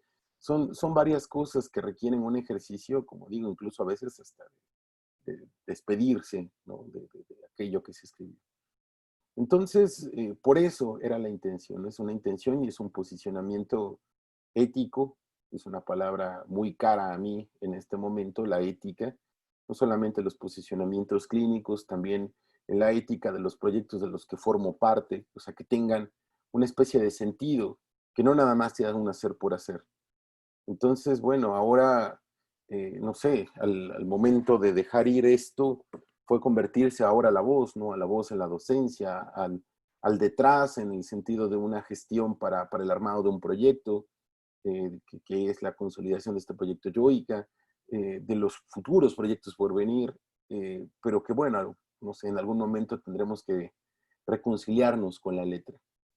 Un asunto que no quiero dejar de lado en esto es cómo poder construir, cómo poder hablar desde un espacio que pues está perfectamente consolidado a través de pocos nombres propios, ¿no? Una cuadrilla de nombres propios. Entonces creo que al fin y al cabo se trata un poco de dejar esa pugna que en algún momento yo sentía, donde en el espacio siempre están los mismos, hablando de sí mismos ad infinitum, ¿no? Y pues más bien era un ejercicio de despedida y de un posicionamiento que lleva a otras cosas. Yo veo que está Samuel acá, entonces no me queda nada más también que agradecerle que anda por aquí, para que veas que cada presentación termina hablando de ti, así que no digas que no, ¿sí? Así que andas por ahí. Agradecer ya que anda por acá al proyecto del Diván Negro, desde la gestión en la publicación, ya decía un poco la necedad en el sentido de que se ha publicado, no sabía si sí, si no, si quería, si no quería, por todo lo que he comentado detrás. Entonces es un caro ejercicio para mí en el sentido de querido, en el sentido de entrañable, y sobre todo, pues que puede generar este tipo de espacios, ¿no? Espacios donde uno es leído por colegas cercanos, amigos, amigas, colegas, nuevos socios, socios, afectos, familia. En realidad es eso al fin y al cabo. Y lamento mucho que esto no tenga la presencia como debe de ser, incluso con y sin sana distancia. Pero bueno, Espero que en algún momento esto pueda ser posible, aunque bueno, lo que ha posibilitado es otro tipo de proximidad, ¿no? Por ejemplo, Alejandra, sé que estás en Argentina, Teresa, creo que también estás en Argentina, entonces bueno, nos permite ese tipo de contactos que quizá en una presentación física no se hubieran logrado. Muchas gracias a todas y todos por estar acá. En todo caso, miren, también saludos a Tonatiu que anda por acá. Entonces, bueno, en realidad no tendría que agradecer a todos y cada uno. Muchas gracias por estar acá. Tenía pensado leerles la introducción, pero creo que me llevaría mucho tiempo. Entonces, más bien es una invitación a que eso se pueda hacer. O incluso vamos a pedirle, ya que está aquí está Samuel, si podemos hacer como una especie de recorte PDF y hacerles llegar la introducción que sea como una invitación a la lectura. Entonces ya lo comprometí de una vez. ¿Sí? Así que bueno, muchas gracias por estar acá y estamos en contacto. Bien. Gracias, Jesús, por tu comentario, tu presentación. Cuando hablaba yo de ese punto donde tendría que ser situado en una circunstancia y en un contexto, por supuesto me refería no solo a la cuestión de la temporalidad, sino de las condiciones, porque es el punto que permite de alguna manera operar como un disparador para algo, por una pregunta personal, por una pregunta por el deseo, el lugar, la vivencia, etcétera, ¿no? Abro a la gente que nos acompaña el espacio por si quieren preguntar algo acerca del tema. Es un libro genial, ¿eh? De pronto sirve para, yo decía en algún momento, como una especie, no justamente de didáctica, pero una referencia esencial para la gente que se está iniciando, que está entrando, y no solo en el campo del psicoanálisis, ¿no? Sino en el campo de aquellas prácticas clínicas que pueden ser desde otro lugar, desde otro modelo, ¿no? Me parece que es un libro, diría yo, que esencial para estar ahí en el campo y comenzar a pensar que lo que sucede en el campo de la clínica no es algo que acontezca como las cosas de la vida diaria, ¿no? Que algo siempre se juega y que en ese jugarse a diario, ¿no? Hay la posibilidad de producir algo más. Y desde este lugar me parece que pensar en la producción del saber es algo importante, ¿no? Bien, ¿alguien de quien nos acompaña quiere preguntar algo? Me parece que Rocío y Omar hicieron sí una presentación más dedicada a cuáles son los 4 ejes que él propone, ¿no? Y a partir de ahí, cómo de alguna manera se va produciendo algo interesante que le permite a Jesús disertar en muchos campos.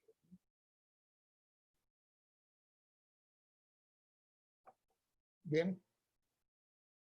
¿Dudas, comentarios?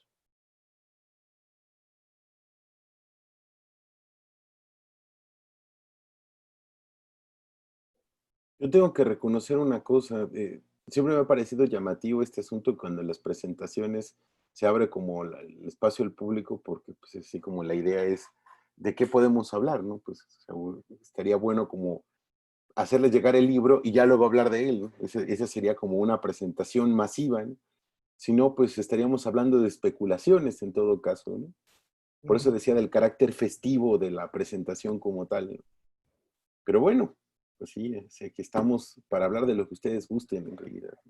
Y en última instancia también estamos quienes lo leímos para la presentación y que pudiéramos hacer algún comentario en torno al libro que permitiera, ¿no?, el intercambio. Omar, Rocío.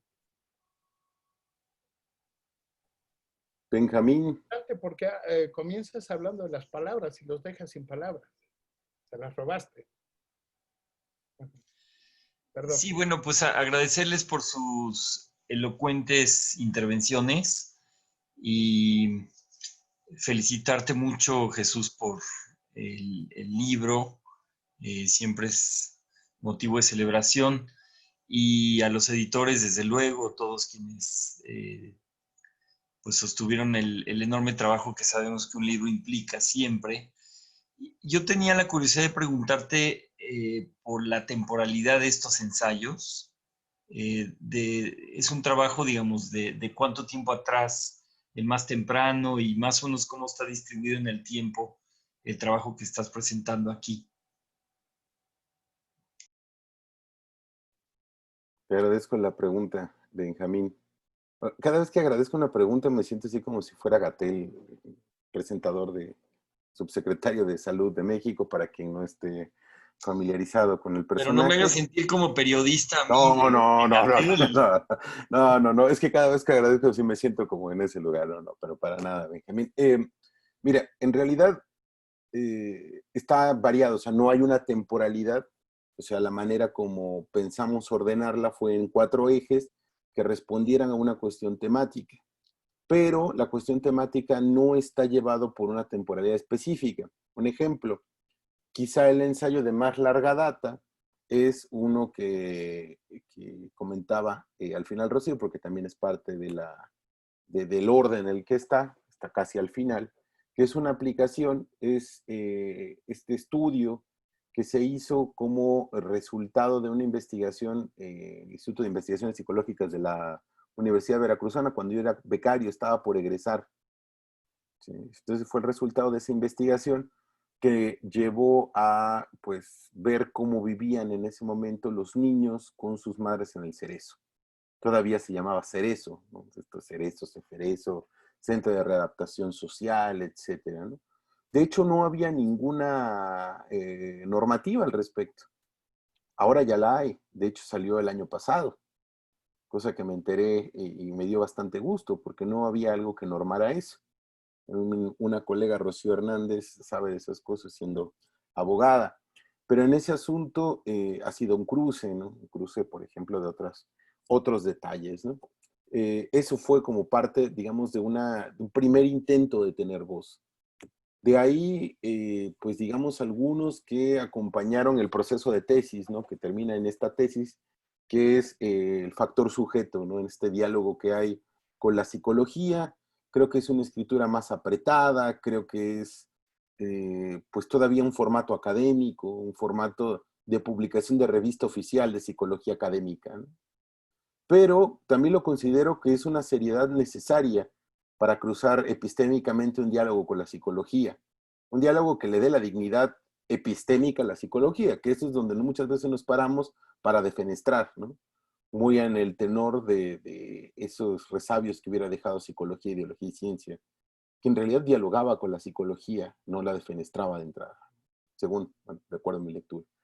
De ahí, los ensayos quizá más multitemáticos se verían, por ejemplo, el tema de tesis de la maestría, que tuvo que ver con el cruce entre depresión y melancolía, ¿sí? Publicados, por ejemplo, en revistas argentinas, que de hecho están acá, mira, acá donde está mi dedito, ahí, que son del psicoanálisis y el hospital.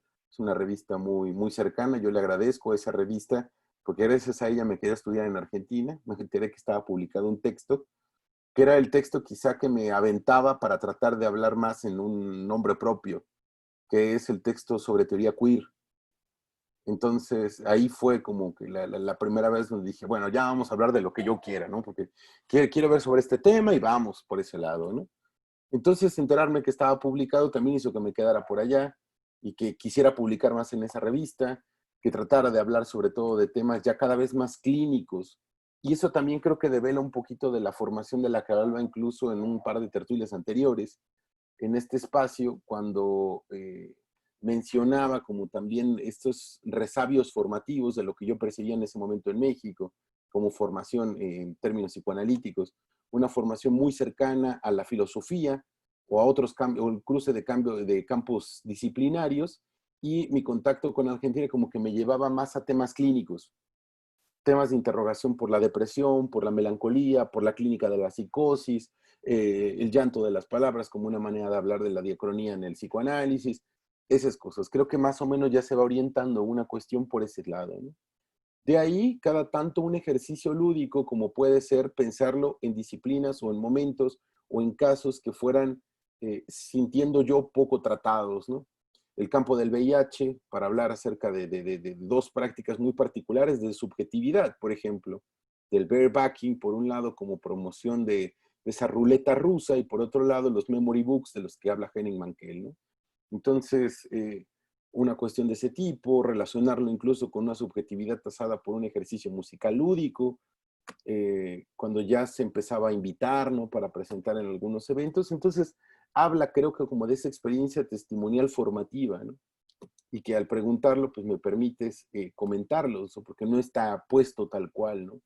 Si en algún momento tuviéramos que reeditar, quizá podríamos hacer ese tipo de aclaración, ¿no?, por la temporalidad de los ensayos, pero que también me parece un poco místico dejarlo como a la lectura como tal. Al menos eso es lo que yo hubiera agradecido, ¿no?, de los autores, es decir, que me dejen ahí una cuestión con duda, ¿no? Tratar de investigar, estorquear un poquito a los autores que estoy leyendo. Pero bueno, más o menos responde a esos fines. El último texto como tal lo menciono, es la introducción. Quizá me sienta más identificado con ese tipo de escritura hoy día, ¿no? Pero es una manera, insistí hace rato, como de compartir un pasado. Gracias, Douglas. No, al contrario.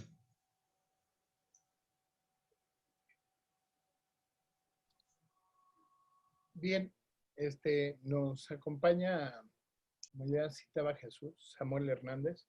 Bienvenido, Samuel, ¿no?, que él es el que representa la editorial del Diván Negro. Había pensado subir una pantalla, compartir una pantalla con ustedes para ofrecerles el dato. La gente que esté interesada, ¿no?, en la adquisición del libro, la editorial tiene por ahí alguna sorpresa para la gente que asistió a este evento y que puede estar interesada en comprar el libro. Samuel, bienvenido. No sé si quieras hacer algún comentario al respecto.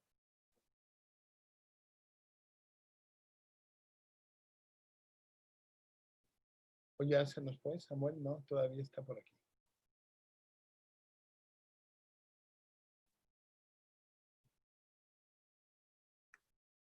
Dice que está con mucho ruido. Ah, es cierto. Bien, voy a subir voy a presentar en pantalla brevemente la página donde podemos localizar a Samuel y hacer por ahí el comentario y principalmente la petición, ¿sí? La abro.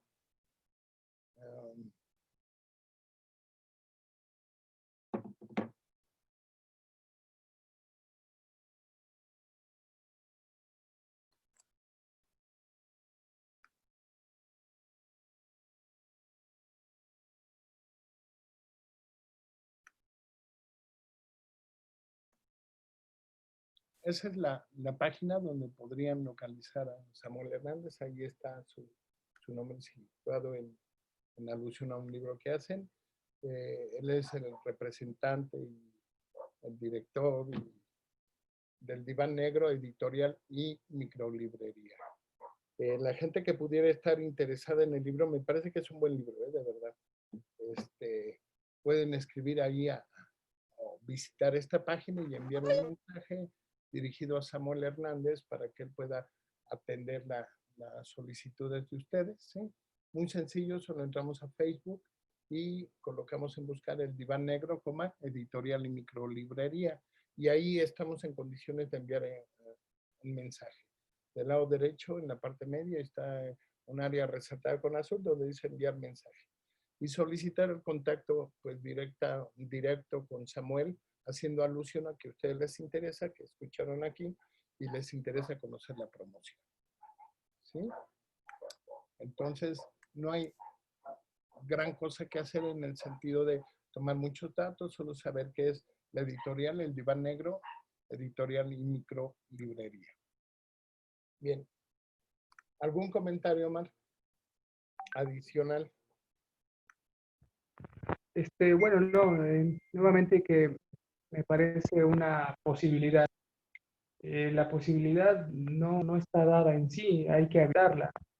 Y en ese sentido, es que en el texto de Jesús encontramos una posibilidad dada para poder establecer un diálogo. Yo aludía a alguna cuestión en la presentación sobre que cuestiona el sí mismo como persona, lo que se entiende generalmente como el sí mismo, altamente cuestionable, pero también al texto. Entonces, en esas dos vertientes me parece que es una oportunidad que que no habría que dejar de lado, ¿no? Que habría que escucharla y que ahorita que escuchaba a Jesús, sí me parece que es un síntoma muy llamativo, ¿no? El hecho de que si no nos leamos. Y sí, en otras ocasiones, en otras tertulias, he hecho alusión pues, en forma de pregunta de que a qué se debe. Es algo que no entiendo, ¿no? Cuando me parece que es un ejercicio necesario el poder comentarlo. Entonces, bueno, nada más sería eso. Muchas felicidades y pues agradecerte la posibilidad de presentar tu texto, hacerle un comentario. Bien, gracias, Omar. Rocío Lisbeth, todavía la tenemos por aquí. Si gustas hacer un comentario de cierre y ¿está por aquí todavía o ya Sí. se... No, sí, sí, sí, sí. Parece que ya pasó la tormenta, ¿no? Pero ya después de que me cortó ahí. Pues nada, una A buena disculpa por hora, esta. nada. Sí. No, ya lo sé, o sea, una disculpa por las fallas técnicas.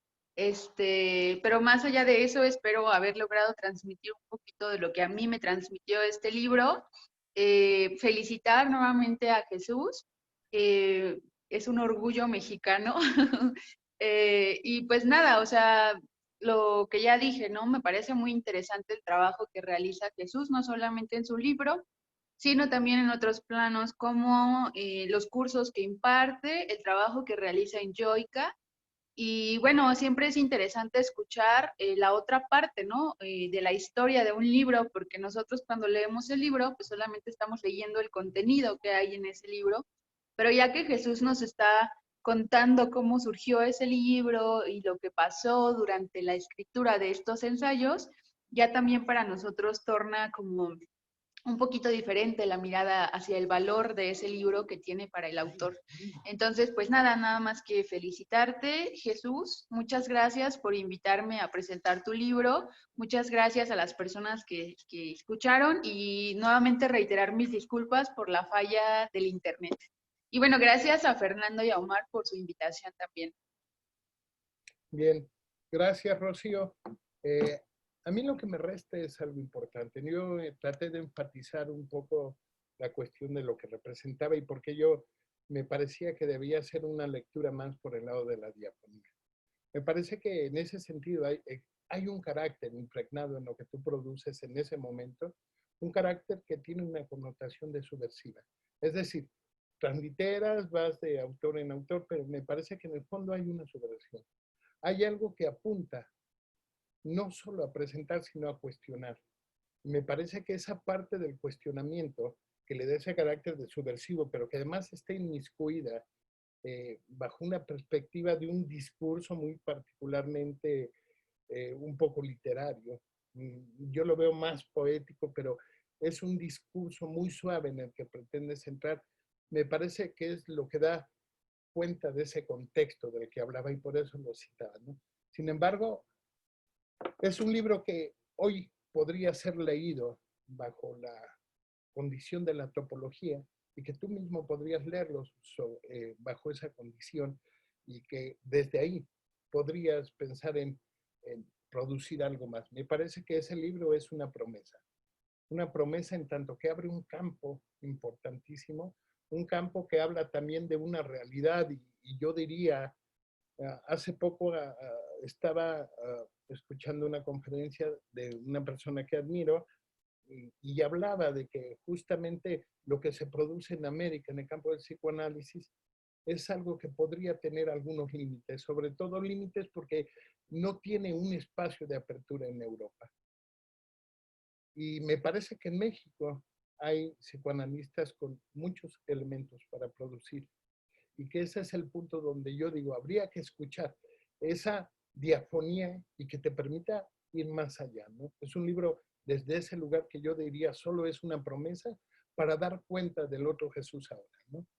Yo te lo agradezco como escritor, te lo agradezco como amigo, en que hayas permitido y te hayas adecuado a generar este espacio, porque es un lugar donde si de algo se trata es que justamente en la función de las palabras y en el lugar que las ponemos, se pueda pensar en la posibilidad de producir algo más.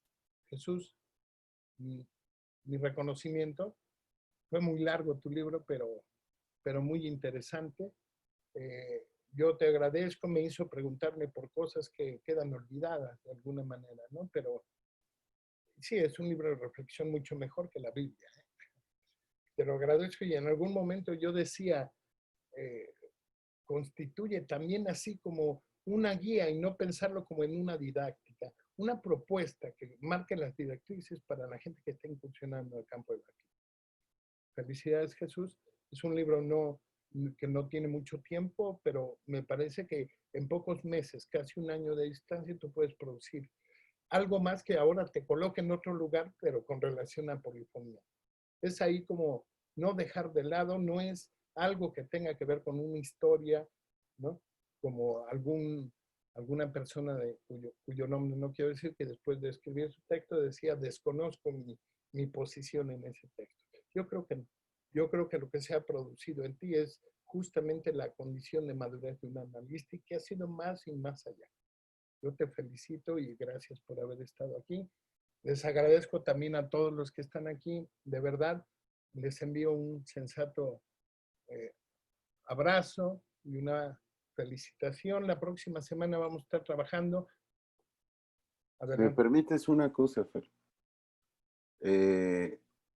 Como también parte de las cuestiones celebratorias tiene que ver con arrebatos.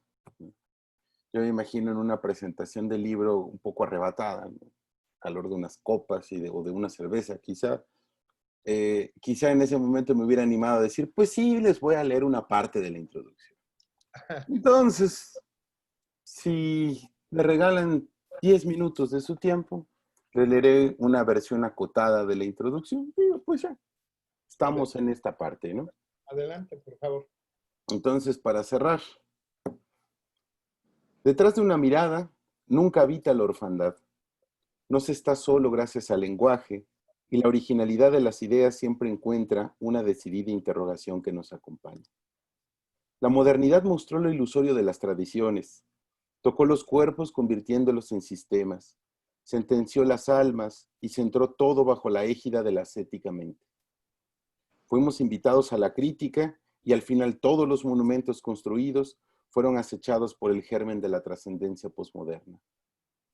El martillo del filósofo derrocó el muro de lo unitario, y sus escombros no han permitido, hasta ahora, reconstrucción alguna. Estamos en tiempos de dignificar los derelictos, volver los ojos a las pasiones y atenuar los daños haciendo un espacio a lo múltiple, tomar los desechos y volver a pensar en conjunto. ¿Cómo replantearnos la unidad desde algo múltiple? Si tratamos de descubrir las aristas del homogéneo, partiendo de una simultaneidad cuyo nexo sea la diferencia, tenemos un símil de aquello que armónicamente se conoce como polifonía. De esta forma observamos que la variedad de las melodías no impide reconocer la obra como un todo, cuya belleza colmará la escucha de los antiguos. Una visión ética del pasado puede reconfigurar prácticas del presente. Sabemos que la práctica analítica nos invita a descubrir la impostura de voces apropiadas en pos de cierta originalidad. A consulta concurrimos personas sufrientes, evidenciando los efectos de una disonancia esencial entre quienes somos y quienes antaño solíamos ser. La percepción del pasado alcanza con facilidad un tinte nostálgico. Se delata un padecimiento ante referentes de identificación que parecieron orientar una vida, impregnada de recuerdos, cuyo hilo conductor era la aspiración. El paso del tiempo hace que la realidad comience a enturbiar y la sensación de extrañeza, tanto propia como de los semejantes, impregne cada frase proferida. El culto a sí mismo vuelca angustiante, el cuerpo es su escenario. Una vez que se ha tomado la valentía de aventurarse a la diferencia radical, estaremos en condiciones de vislumbrar caminos a lo que antes parecía imposible. El paso de la autenticidad, verdadera estafa contemporánea, a la construcción de singularidad. Ese es el eje ético al que aspiramos. Al final estamos en la reconstrucción constante de alteridad. El desconocimiento es vivido como perturbación y las resistencias terapéuticas son su evidencia preclara. De ahí que concibamos la diafonía no como método creativo de la multiplicidad que nos habita, sino como perturbación que deba de ser resanada, ocultada o incluso erradicada. Por eso haremos del síntoma nuestro pilar de discusión. A ese sendero se le tachó de peligroso. La insidia tocó sus raíces y el prejuicio se volvió tradición.